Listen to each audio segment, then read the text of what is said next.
para alim ulama yang saya muliakan, Al-Mukarram Bapak Profesor Dr. Amin Rais yang saya muliakan, Bapak Dr. Hidayat Nur Wahid, seluruh pimpinan dan pengurus Muhammadiyah yang saya hormati. Tentu saya tidak menyebut satu persatu dengan tidak mengurangi takdim saya kepada beliau, seluruh pengurus Muhammadiyah dengan seluruh jajarannya. Terlebih dahulu saya mengucapkan banyak terima kasih. Pada malam ini saya diajak bersama-sama untuk mensyukuri 58 tahun berdirinya cabang Muhammadiyah di Jagakarsa ini. Hadirin sekalian yang berbahagia, masalah Muhammadiyah dan NU itu sudah selesai. Kalau ada yang berbicara masalah NU Muhammadiyah, itu berarti orang yang tidak berilmu. Orang yang berilmu sudah selesai. Saya teringat ketika saya menjadi narasumber di Universitas Hamka. Ketika itu rektornya Bapak Dr. Komari. Ada pertanyaan daripada Muhammadiyah kepada saya. Bagaimana Pak Esukron Makmun sebagai tokoh NU tanggapannya terhadap Muhammadiyah? Sebelum pertanyaan selesai, saya jawab duluan. Insya Allah NU masuk surga, Muhammadiyah masuk surga. Selesai.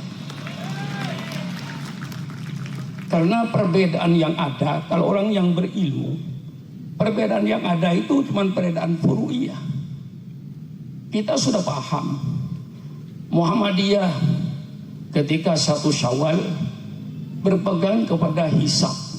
Persilakan dengan keyakinannya. Saya orang NU menghormati dan tidak pernah menyalahkan. Saya orang NU berkeyakinan dengan ru'yatul hilal. Saya pakai keyakinan saya, Pak Amin Rais pakai keyakinan Pak Amin Rais. Insya Allah kedua-duanya nanti ketemu di surga. Mudah-mudahan. Tidak ada masalah. Apa masalahnya? Kunut atau tidak kunut sudah selesai. Kalau yang ngerti ilmu dia bermadzhab Syafi'i pun, dalam madzhab Syafi'i kunut itu hukumnya sunat muakkad. Lupa kunut sujud sahwi, lupa sujud sahwinya sholatnya sah. Yang kunutan sah, yang tidak kunutan sah. Kedua-duanya masuk surga. Insya Allah yang masuk neraka yang tidak sholat subuh. Mengapa dipersoalkan? Sudah selesai. Kita sedang tinggal saling hormat menghormati, saling harga menghargai. Dan tidak ada yang melanggar hukum. Sedangkan mazhabnya sendiri, imamnya sendiri itu damai. Ketika Imam Syafi'i pergi ke Baghdad, di masjidnya Imam Abu Hanifah, Imam Syafi'i tidak kunut. Ditanya oleh muridnya, mengapa Tuan Guru kok tidak kunut? Ikroman, saya menghormati Imam Abu Hanifah. Itulah toleransinya. Enggak ada di antara mazhab itu. Padahal di antara mazhab semua saling guru berguru kok. Imam akan datang. Mau diapakan Islam yang akan datang ini? Ini kita sudah cukup pengalaman. Nah sekarang yang akan datang itu apa? Ini yang harus kita pikirkan bersama. Tokoh-tokoh partai politik yang bersistem tolong kumpul di satu tempat. Mari kita bicara. Supaya umat di bawah ini tidak kebingungan mau milih yang mana saya ini. Nah ini kalau harapan saya. Jadi nantinya kayak Muhammadiyah NU sudahlah. Sebagai jamiah aturlah rumah tangganya sendiri. Dengan saling hormat menghormati. Tidak ada celah mencela, tidak ada salah menyalahkan. Mari kita saling hormat menghormati. Kemudian dalam soal keluar yang namanya politik, mari kita satu. Itu harapan saya dan mimpi saya. Karena kita semua ini mempunyai urusan. Kita semua ini mempunyai amanah. Yang sekarang ini kadang-kadang kita dirusak oleh kaum sekuler, kita dirusak. Kiai-kiai didatangi, tidak usah berpolitik. Politik itu kotor, politik itu jahat. Saya jawab, kalau politik itu kotor, bubarkan partai politik se-Indonesia. Mengapa dibiarkan kalau kotor? Kalau partai politik itu kotor, bubarkan seluruh perguruan tinggi sosial politik itu. Mari kita pahami rakyat, klarifikasi. Politik itu tidak kotor. Politik itu ilmu yang bagus, ilmu yang terpuji.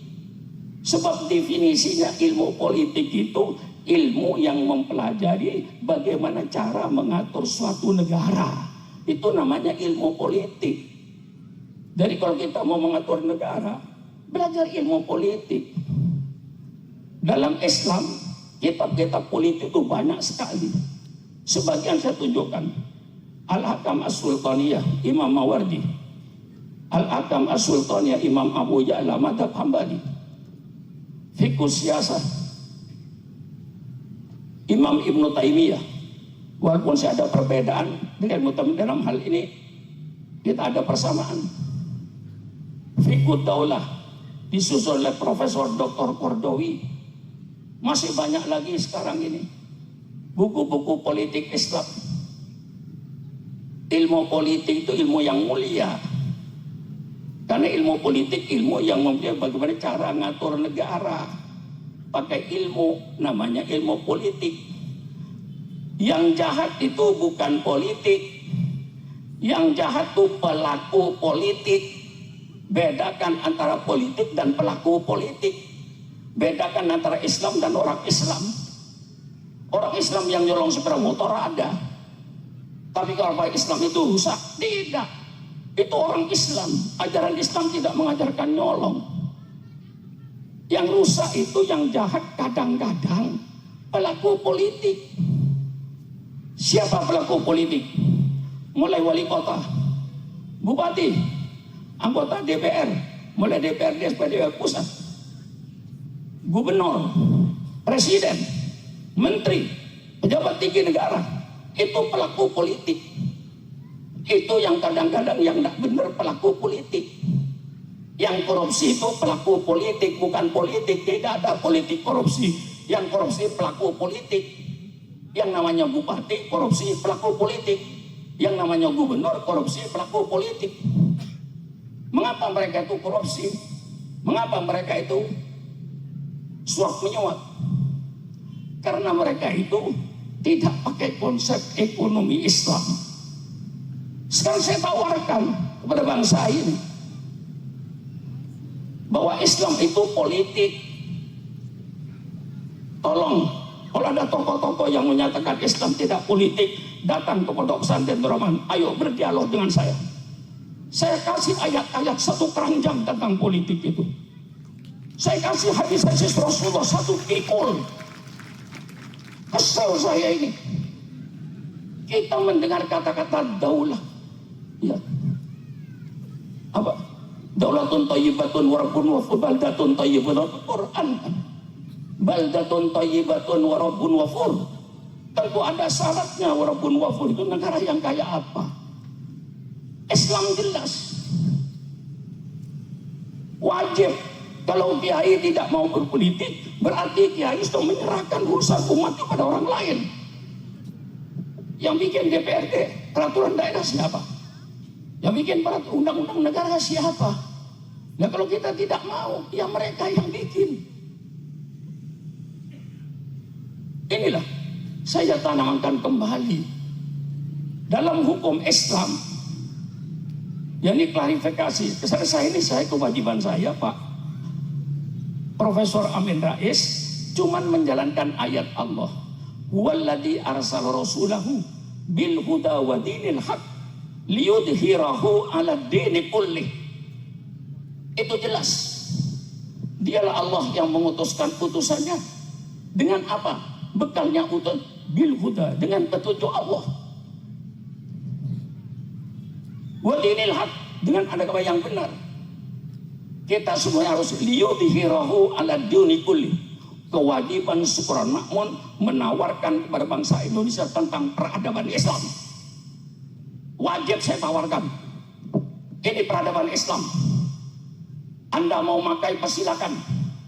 Anda tidak mau makai, wa ma'alaina illal balaul mubin. Tapi saya wajib menyampaikan peradaban Islam ini. Bahwa Islam itu diturunkan oleh Allah sebagai agama yang sempurna. Al-yawma akmaltu lakum dinakum wa atmamtu alaikum nikmati wa raditu lakumul Islam madinah. Pada hari ini saya telah sempurnakan agamamu untukmu. Al-Quran 30 juz sudah diturunkan oleh Allah. Sempurna. Al-Quran diturunkan oleh untuk mengatur kehidupan manusia di dunia dan kehidupan manusia di akhirat. Islam bukan hanya memberikan petunjuk kehidupan di akhirat saja, tidak. Islam memberikan petunjuk tentang hidup di dunia. Ini jelas. Sehingga saya berkewajiban menyampaikan peradaban Islam. Mari kita berdiskusi, bertemu di satu tempat. Mari kita berdiskusi ajaran mana yang bagus. Mari kita berdiskusi. Islam itu berbicara mulai peradaban rumah tangga. Subhanallah. Rumah tangga itu diatur oleh Islam. Kalau ada orang mengatur Islam itu tidak mengatur kehidupan manusia, itu kaum sekuler. Kaum sekuler itu yang datangnya dari barat, bukan Islam. Islam itu mengatur kehidupan manusia di dunia. Mengatur rumah tangga. Kadang-kadang ada isu Islam itu melarang laki-laki bergaul dengan perempuan sebebas-bebasnya. Terbalik, justru Islam yang menyuruh agar laki-laki bergaul sebebas-bebasnya dengan perempuan. Disuruh oleh Islam, fankihu ma taba lakum minan nisa. Tapi melalui pintu yang diridhoi oleh Allah, supaya manusia tidak kayak binatang, tidak kayak ayam, tidak kayak kambing. Maka Islam yang saya baca dalam kitab dari Amirul Mukminin, sebuah Amirul Mukminin oleh orang dianggap ini khalifah kelima. Dari bagusnya namanya Umar ibn Abdul Aziz. Dia yang mendobrak, mengadakan revolusi total dalam soal politik. Umar bin Abdul Aziz sampai dia tidak mau pakai kuda kerajaan. Dia pakai kudanya sendiri yang kurus. Dia tidak mau tidur di istana. Dia mengadakan satu perubahan politik, revolusi politik Umar bin Abdul Aziz. Apa kata dia? Di dalam pilar-pilar bernegara itu yang pertama kali musyawarah. Wa amruhum syura bainahum. Apakah raja, apakah sultan, apakah khalifah, apakah presiden, yang penting musyawarah. Itu intinya dalam bernegara. Jangan sampai tidak musyawarah. Musyawarah, keputusan musyawarah itu menjadi kebijaksanaan, bukan keputusan pribadi, bukan keputusan pribadi menteri, kemauan menteri, tidak. Tapi yang dijadikan kebijaksanaan itu adalah hasil musyawarah. Ini prinsip dalam Islam. Memilih pemimpin musyawarah. Subhanallah. Wasyawirhum fil amri. Rasulullah yang Nabi langsung dapat wahyu dari Allah.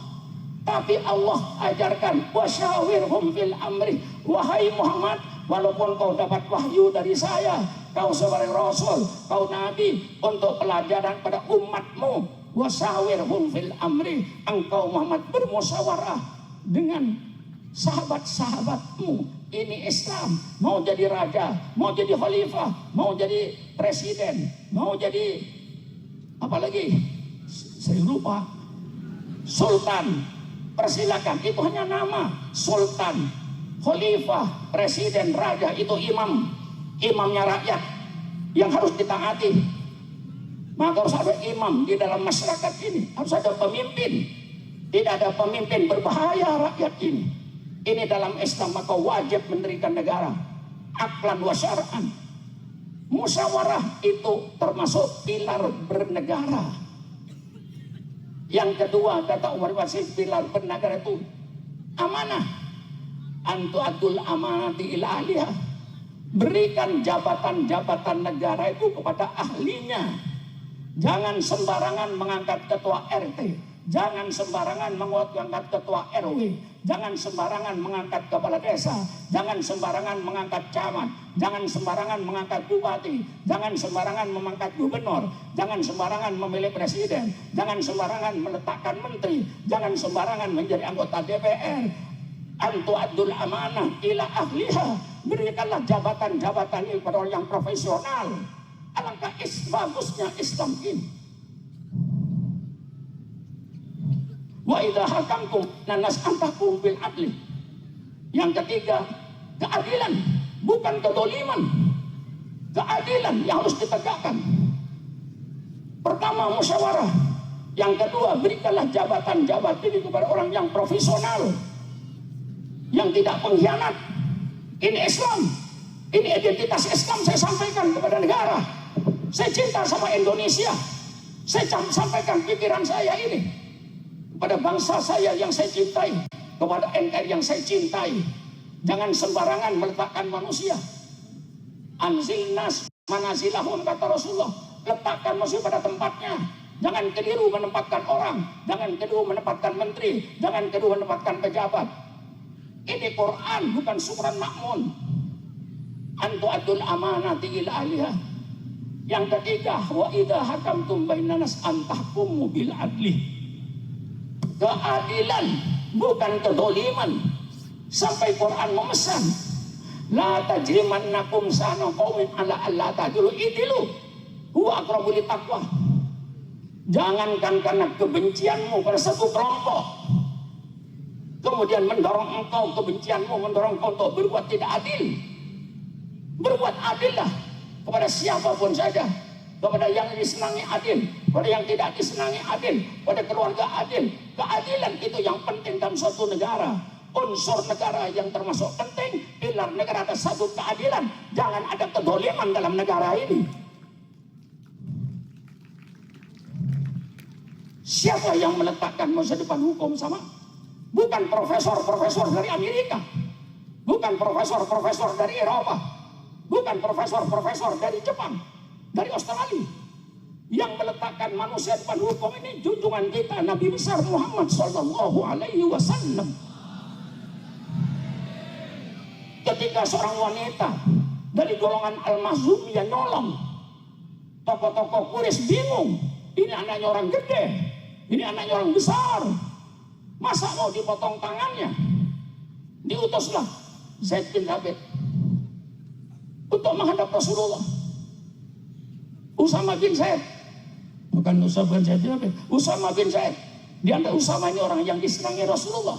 Coba Usama kau menghadap Rasulullah, kasih tahu, ini anaknya orang gede, ini anaknya orang besar, banyak jasanya.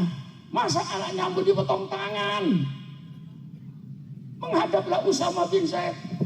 Cerita, berdirilah Rasulullah. Mudah-mudahan pidato saya ini didengar oleh penegak-penegak hukum ya ini. Amin. Mudah-mudahan pidato saya malam ini didengar oleh penegak-penegak hukum di Indonesia ini. Apa kata Rasulullah Sallallahu Alaihi Wasallam? Ya Usama, qad halaka man kana qablakum. Sudah hancur bangsa-bangsa sebelum kamu dahulu. Sudah hancur negara-negara sebelum kamu dahulu. Mengapa negara itu hancur? Rasul jelaskan, idza saraka fim asarifu taraku. Kalau yang nyolong orang gede, yang nyolong orang besar, mereka biarkan dan kadang-kadang malah dilindungi. Ini hancurnya suatu negara. Wa idza saraka fihim ad-dhaifu aqamul had. Tapi kalau yang nyolong rakyat kecil, bangsa maling ayam, semuanya teriak, tegakkan hukum, tegakkan hukum, tegakkan hukum untuk maling ayam. Ini yang istilah di Indonesia, tajam ke bawah, tumpul ke atas. Ini yang terjadi. Apa sabda Rasulullah? Waimullah, wallahi, lau anna Fatimah binta Muhammadin sallallahu alaihi wasallam. Demi Allah, seandainya Fatimah anak kandung saya nyolong, pasti saya potong tangannya. Tidak peduli anak Nabi. Inilah saudara-saudara, yang terjadi.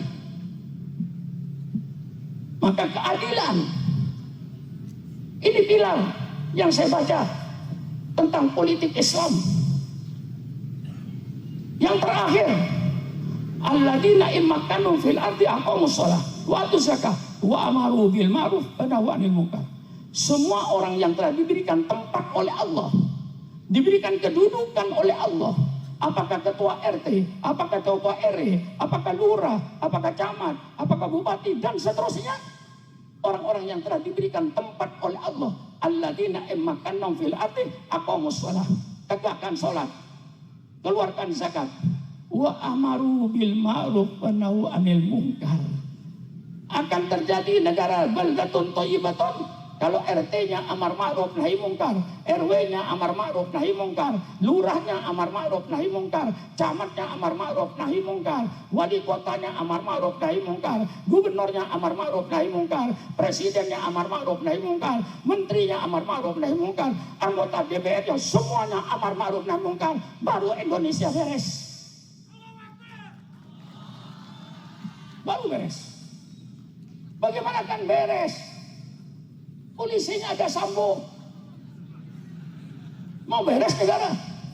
Baru dilantik jadi Kapolda Jawa Timur. Beberapa minggu ditangkap jual narkoba. Bagaimana negara akan beres kalau pejabat-pejabatnya masih kayak seperti yang ada ini? Ya tidak semua pejabat yang bagus, banyak yang tidak bagus juga. Ya iya. Nah inilah saudara-saudara yang saya sampaikan ini. Ya sebenarnya Pak Amin, saya kalau pidato begini 2 jam Pak Amin. Ini karena ya berhubung dan lain-lainnya, saya cuma menyampaikan. Inilah politik dalam Islam. Saya bicara soal politik Islam bisa panjang lebar. Ambil pokok-pokoknya itu. Hafal saya. Jadi jangan berkata politik itu jahat. Tidak benar itu. Politik tidak jahat. Yang jahat pelaku. Yang jahat pelaku. Maka pelaku politik itu harus diberesin. Orang yang beriman pada Allah, orang yang ingin masuk surga, orang yang takut neraka, itulah jadikan pejabat. Kalau dia tidak tahu tidak kenal surga, tidak kenal neraka, tidak tahu, tidak takut neraka, tidak ingin ke surga, pasti semau-maunya di permukaan bumi ini. Hanya orang yang ingin masuk surga, hanya orang yang takut pada api neraka, mereka yang akan hati-hati perbuatannya. Kata Pak Amin tadi, wa amilus sholihat, akan selalu wa amilus sholihat. Siapa yang amilus sholihat itu? Ya orang yang ingin masuk surga, yang takut masuk neraka. Kalau pemimpinnya tidak ingin masuk surga dan tidak takut api neraka, apa yang terjadi? Bisa saja menjual negaranya juga bisa, menjual rakyatnya juga bisa. Sudah tidak takut masuk neraka, tidak takut tidak mau masuk surga, tidak tahu surga, tidak tahu neraka. Inilah identitas Islam. Saya tawarkan, bawalah identitasmu, tapi yang membawa persatuan. Jangan membawa identitas yang mengangkat perpecahan. Saya tunjukkan, bawa identitasmu dimanapun saja, tapi dengan syarat kau hormati, kau hargai identitas orang lain. Inilah yang dimaksud Bhinneka Tunggal Ika di Indonesia ini. Bawa identitas tapi membawa persatuan, bukan identitas yang bikin perpecahan. Bagaimana? Bisa dimengerti? Bisa dimengerti? Kalau saya disuruh melepaskan Islam saya, loh, na'udzubillah, wala tamutunna illa wa antum muslimun. Itu Quran. Bawa identitasnya dengan syarat hormatilah identitas orang lain, hargailah identitas orang lain, jangan mencela identitas orang lain. Bawa identitas sendiri tapi hormati identitas orang lain. Ini namanya identitas semua persatuan. Yang membawa perpecahan, membawa identitas. Saya buat identitas Madura, maki-maki wong Jawa, maki-maki orang Sunda, itu yang bikin perpecahan. Saya bawa identitas saya, identitas Madura, tapi saya menghormati orang Jawa, saya hormati orang Sunda, saya hormati semua suku yang ada di Indonesia, hidup rukun dan damai dengan tidak mengurangi identitas saya sebagai orang Madura. Saya bawa entitas agama saya hormati agama lain. Yang membawa perpecahan itu membawa identitas, lalu maki-maki identitas orang lain. Ini yang nggak boleh. Selama kita bawa identitas dan menghargai identitas orang lain, menghormati identitas lain, apa salahnya? Bhinneka Tunggal Ika itu juga karena bermacam-macam identitas, tapi jadi satu.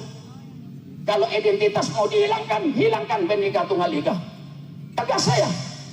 Mau menghilangkan identitas, hilangkan Bhinneka Tunggal Ika. Tegas. Identitas tidak bisa hilang, tapi dengan syarat saling hormat menghormati, saling harga menghargai. Inilah barangkali saya sampaikan. Selamat kepada seluruh warga Muhammadiyah yang ke-58. Saya mengucapkan selamat. Mari kita hidup bersama-sama. Ukhuwah Islamiyah kita eratkan. Persilakan saudara saya Muhammadiyah, lebarannya tidak sama dengan saya hormati. Dia dengan keyakinannya, tidak usah saya, Pak Amin salah itu, enggak. Dengan keyakinan Pak Amin berpegangan kepada hisab, persilakan, yakin. Saya berpegang pada ru'yat, yakin. Kemudian saya kunut, Pak Amin tidak kunut. Saya tahlilan, Pak Amin tidak tahlilan. Saya maulidan, barangkali Pak Amin juga maulidan juga, barangkali sembunyi-sembunyi. Sekian saja, mudah-mudahan ada manfaatnya. Mudah-mudahan Muhammadiyah kembangkan dengan keyakinannya. Persilakan, saya NU dengan keyakinan saya, tapi tanpa salah menyalahkan, tanpa ejek mengejek. Mari kita hidup rukun menghadapi masa yang akan datang. Inilah harapan saya. Sekali lagi kepada Al-Mukarram Bapak Profesor Dr. Amin Rais saya ucapkan terima kasih. Juga kepada Bapak Nur Hidayat sebagai tokoh-tokoh kita, saya ucapkan terima kasih. Mudah-mudahan di masa yang akan datang kesatuan dan persatuan umat Islam akan lebih konkret lagi. Sekian, kurang lebihnya saya mohon maaf. Wallahul muwaffiq ila aqwamit thoriq. Wassalamualaikum warahmatullahi wabarakatuh.